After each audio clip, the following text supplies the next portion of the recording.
जो स्त्रियां रात में अपने पति के पास नहीं सोती वह 3 बातें कान खोलकर सुन ले। दोस्तों, आज की जो कहानी है वह बहुत ही गंभीर है। इसे प्रत्येक स्त्री को अवश्य सुनना चाहिए।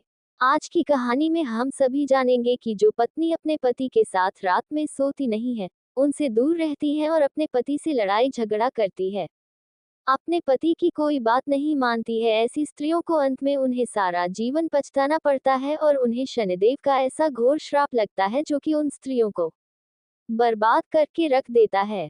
अब कुछ लोगों के मन में ये प्रश्न उठ रहा होगा कि क्या पति पत्नी को एक साथ सोना जरूरी है?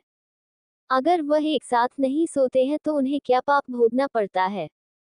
तो आइए कथा सुनाते हैं। इस कथा को सुनने के बाद आपको आपके सभी प्रश्नों के उत्तर मिल जाएंगे। इससे पहले आपसे हाथ जोड़कर निवेदन है कि वीडियो को पूरा जरूर देखिएगा। चैनल पर नए हैं तो चैनल को सब्सक्राइब करके इस परिवार का हिस्सा बनिए।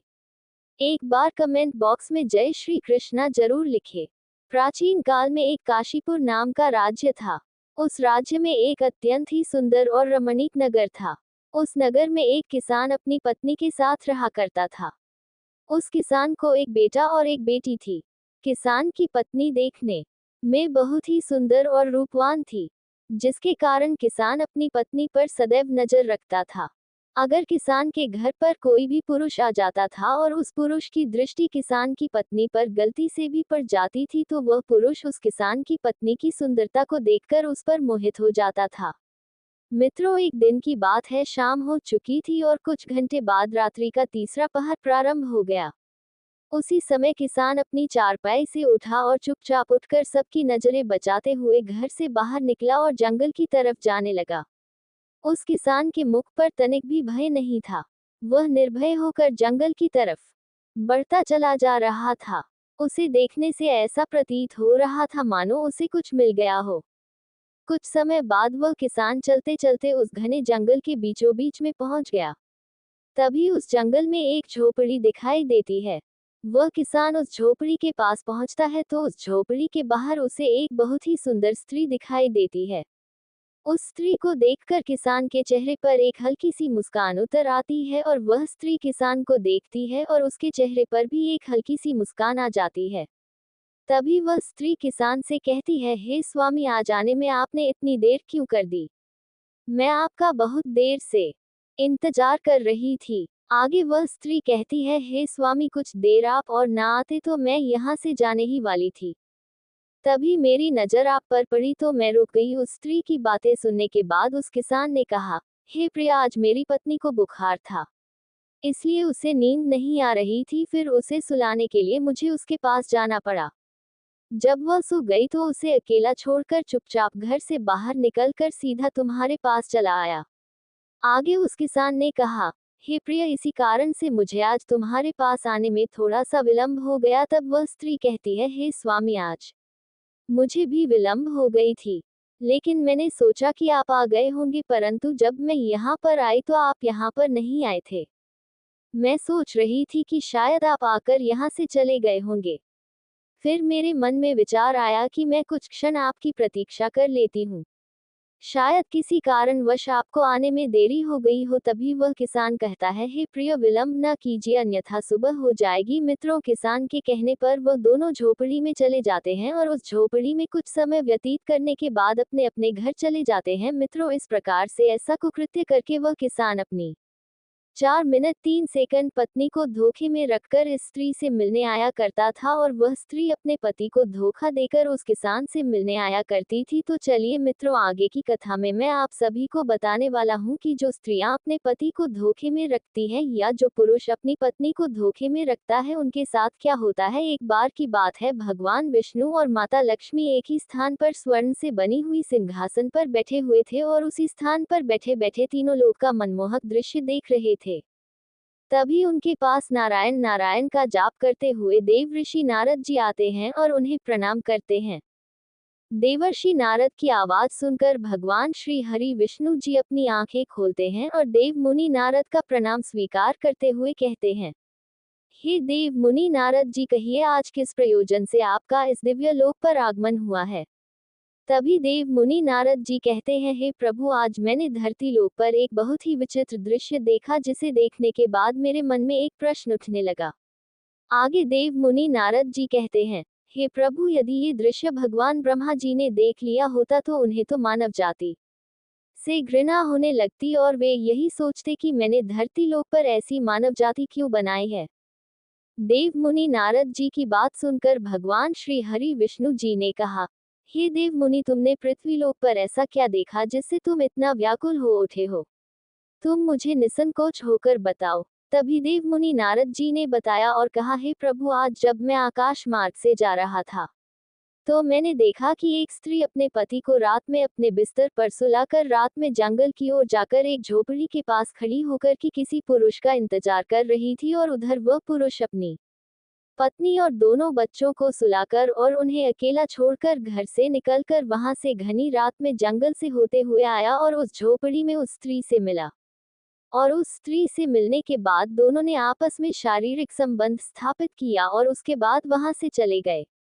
आगे नारद जी कहते हैं, हे प्रभु, ये दृश्य देखकर मेरे मन में ये जानने की इच्छा हुई कि इस कलयुग में स्त्री पुरुष अपने पति पत्नी को धोखा क्यों दे रहे हैं, उनके साथ ऐसा विश्वासघात क्यों कर रहे हैं। हे प्रभु, वह कौन सी स्त्रियां होती हैं जो अपने पति को अपने पास सोने नहीं देती हैं? ऐसी स्त्रियों को कौन सा पाप भोगना पड़ता है, और वो कौन सी स्त्रियां होती हैं जो अपने जीवन में यदि ये 3 गलतियां करती हैं तो उन्हें जीवन भर पछताना पड़ता है और उन्हें जीवन भर रोना पड़ता है। देव मुनि नारद जी की बात सुनकर भगवान श्री हरि विष्णु जी कहते हैं, हे देव ऋषि, आपने ये प्रश्न पूछकर समस्त मानव जाति का कल्याण किया है। आज मैं आपके इन सभी प्रश्नों का उत्तर एक अलौकिक कथा के माध्यम से देने जा रहा हूँ, जिसे सुनने के बाद तुम्हें तुम्हारे सभी प्रश्नों के उत्तर मिल जाएंगे। मित्रों, कथा सुनाते हुए भगवान विष्णु जी कहते हैं, हे देव मुनि नारद, एक समय की बात है, किसी गांव में एक व्यापारी रहता था। उसका एक पुत्र था जिसका नाम देवांतक था। वह व्यापारी बहुत ही धनवान था, उसके पास बहुत धन था। क्योंकि वह व्यापारी अपने व्यापार में बहुत ही ज्यादा मेहनत करता था और इस मेहनत के चलते वह व्यापारी बहुत धन इकट्ठा कर चुका था। वह व्यापारी अनाज कम दामों में खरीदता था और बैलगाड़ी पर लाद कर शहर में ले जाकर अन्य बड़े व्यापारियों को ऊंचे दामों में उस अनाज को बेच देता था। इस प्रकार से धीरे धीरे वह बहुत धनवान बन गया था। उस व्यापारी की जो पत्नी थी वह देखने में बहुत ही ज्यादा सुंदर और रूपवान थी, और वह व्यापारी अपनी पत्नी से बहुत प्रेम करता था। इसलिए वह व्यापारी अपने व्यापार से जो भी धन कमाता था वह पूरा का पूरा धन अपनी पत्नी के हवाले कर देता था। वह व्यापारी अपने इकलौते बेटे देवांतक से बहुत प्रेम करता था। वह जो भी कहता था व्यापारी लाकर उसे दे देता। उस व्यापारी के प्यार के कारण धीरे धीरे उसका बेटा बिगड़ने लगा और उसने गलत बच्चों की संगत पकड़ लिया और वह बर्बाद हो गया।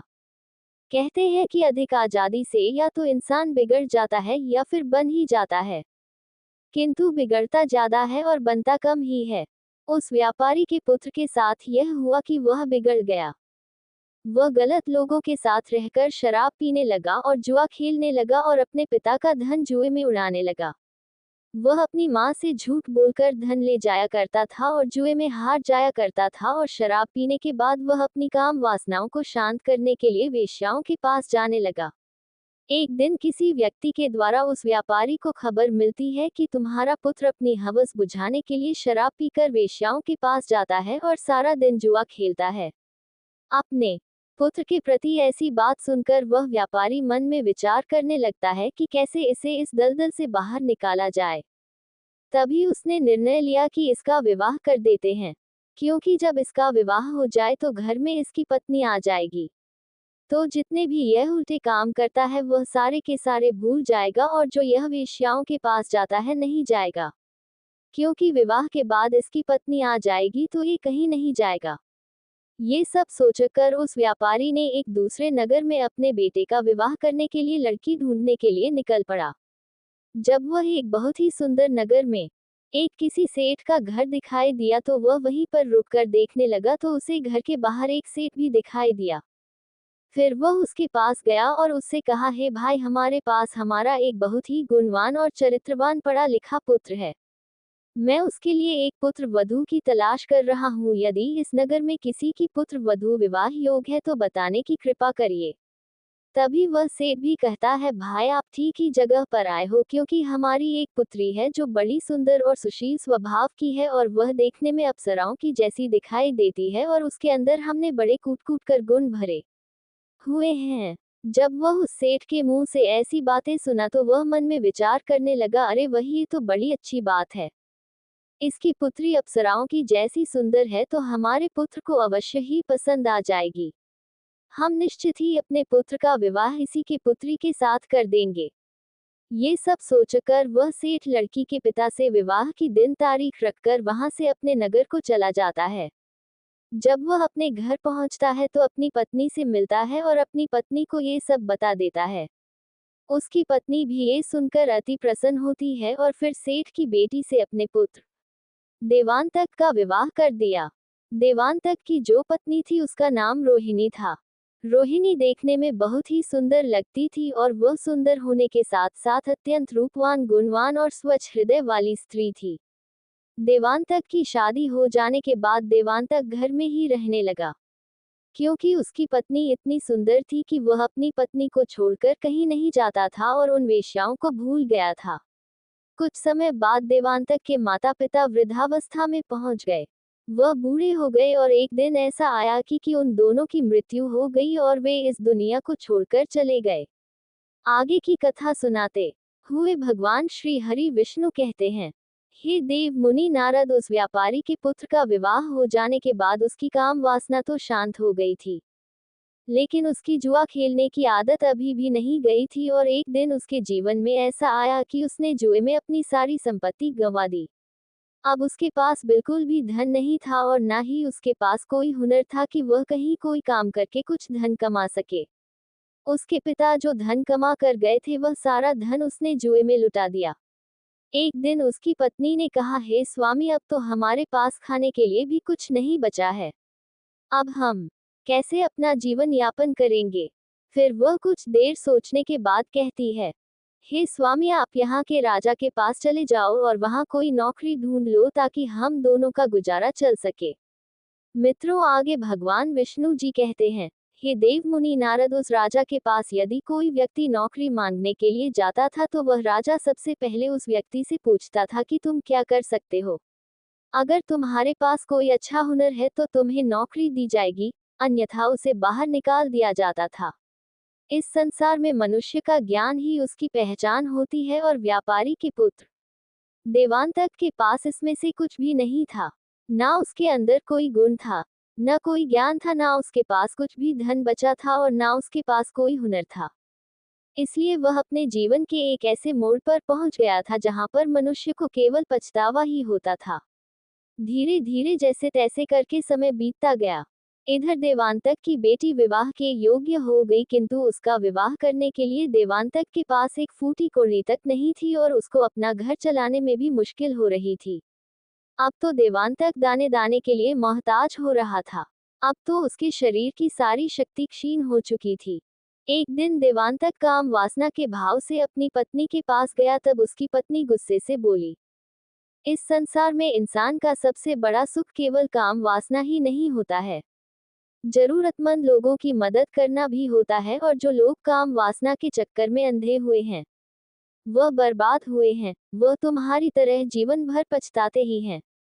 अपनी पत्नी की यह बात सुनकर देवांतक बोला, ये तुम क्या कह रही हो? तभी उसकी पत्नी ने कहा, आज मैं आपको आपकी 3 गलतियां बताने जा रही हूँ।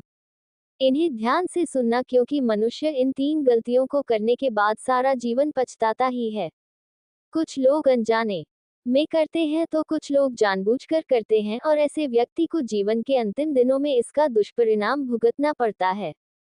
पहली बात, जो मनुष्य अपने जीवन के शुरुआती दिनों में अच्छी शिक्षा और नर नहीं सीखते हैं, उन्हें अंत में कई तरह की दिक्कतों का सामना करना पड़ता है और आपकी यही गलती आपको जीवन भर परेशान करती रहती है।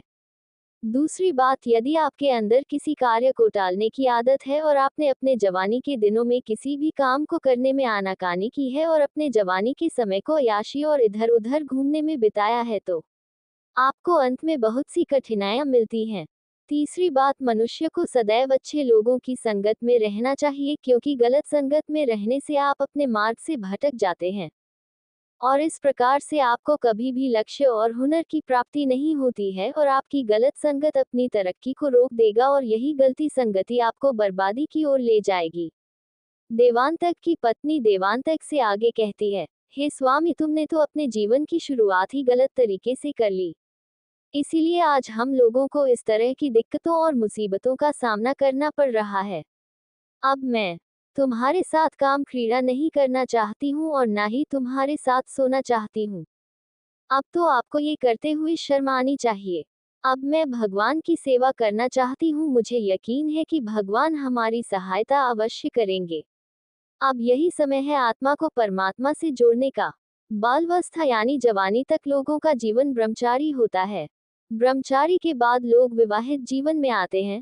विवाहित जीवन में आने के बाद लोग पुत्र की कामना करते हैं। पुत्र होने के बाद लोग बहू की कामना करते हैं, फिर बूढ़े हो जाते हैं और फिर उस ब्रह्मचारी जीवन में वापस चले जाते हैं जहां से विवाहित जीवन में आए थे। इसीलिए ब्रह्मचारी जीवन में जाना ही बेहतर है। जिस तरह युवावस्था को बर्बाद किया है, उसी तरह वृद्धावस्था बर्बाद नहीं करना चाहिए। पूजा पाठ, भजन कीर्तन आदि करना चाहिए। फिर देवांतक की पत्नी रोहिणी कहती है, हे स्वामी, मैं अपने जीवन के बचे हुए दिनों को बर्बाद नहीं होने देना चाहती हूँ। अब तो आप समझ ही गए होंगे कि मैं आपके साथ काम क्रीड़ा क्यों नहीं करना चाहती हूँ और आपके साथ क्यों नहीं सोना चाहती हूँ। अब हम लोगों का केवल एक ही लक्ष्य है, भगवान की पूजा करना और अपने बच्चों का विवाह करना। अब से आप काम वासना के मोह को भूलकर मेहनत पर ध्यान दो। एक दिन भगवान हम लोगों की जरूर सुनेगा। दोस्तों, आगे भगवान श्री हरि विष्णु जी कहते हैं, हे देव मुनि नारद, उस देवांतक की पत्नी ने सही कहा था। जो लोग मुझसे सच्चे मन से जुड़ जाते हैं उन्हें जीवन में कभी किसी चीज की तकलीफ नहीं होती। देवांतक की पत्नी रोहिणी जो थी वह बहुत ही दयालु थी। एक दिन वह बाजार जा रही थी, तभी रास्ते में उसे एक बुढ़िया मिली जो दर्द से कराह रही थी। जब देवांतक की पत्नी ने उस बुढ़िया को देखा तो उसके पास गई और उसे अपने साथ घर ले आई। उसकी खूब सेवा की। उसके सेवा भाव से खुश होकर बुढ़िया ने उसे बहुत सा धन दिया। इतना सारा धन पाकर देवांतक और उसकी पत्नी बहुत खुश होते हैं। फिर वह उस बूढ़ी माँ और भगवान को धन्यवाद करते हैं। फिर वह बूढ़ी औरत देवांतक के घर पर ही रहने लगती है। देवांतक ने उस धन से अपनी बेटी का बहुत धूमधाम से विवाह कर दिया और हंसी खुशी से पूरे परिवार में रहने लगता है। आगे भगवान विष्णु कहते हैं, हे देव मुनि नारद, उस बूढ़ी माँ के धन से देवांतक के परिवार में सुधार तो आ गया, किंतु कुछ समय बाद देवांतक फिर से गलत संगत में पड़ गया। एक दिन वह शराब पीकर घर आया और काम वासना के भाव से अपनी पत्नी के पास गया। तभी उसकी पत्नी ने उसको अपने पास सोने से मना कर दिया। फिर वह रात्रि में अपनी पत्नी को सुलाने के बाद गांव से बाहर एक झोपड़ी में जाकर के दूसरी स्त्री से मिलता है और अपनी काम वासना को शांत करता है। उसके बाद वह दोनों अपने अपने घर चले जाते हैं। दोस्तों, फिर आगे भगवान श्री हरि विष्णु जी कहते हैं, हे देव मुनि नारद, आपने पृथ्वीलोक पर जो दृश्य देखा था वह इन्हीं दोनों का था। स्त्री को अचानक से अपने पति का त्याग नहीं करना चाहिए। जिस तरह से देवांतक की पत्नी ने किया था वह गलत था, क्योंकि एकदम से जो स्त्री अपने पति के साथ सोना छोड़ देती है और उसके साथ काम क्रीड़ा करना बंद कर देती है, तो उसका पति जो है वह गलत रास्ते पर निकल ही जाता है। इसलिए प्रत्येक स्त्री को चाहिए कि वह अपने पति को धीरे धीरे सही रास्ते पर लाए। किसी को भी एकाएक सही नहीं किया जा सकता है। अब मैं स्त्रियों के लिए 3 महत्वपूर्ण बातें बताता हूँ जो स्त्री को नहीं करनी चाहिए। नंबर 1, स्त्री को अपने पति के साथ रात्रि में विश्राम करना, उसके साथ सोना बिल्कुल बंद नहीं करना चाहिए। एकदम से नहीं छोड़ना चाहिए। और जो स्त्रियां अपने पति के साथ रात्रि में सोने से इनकार करती हैं तो वह पति जो है फिर दूसरी स्त्रियों की तलाश में निकल ही जाता है। इस प्रकार वह गलत होकर शराब भी पीना शुरू कर देता है। यदि दूसरी स्त्री उसे नहीं मिलती है तो वह वेश्याओं के पास जाने लगता है।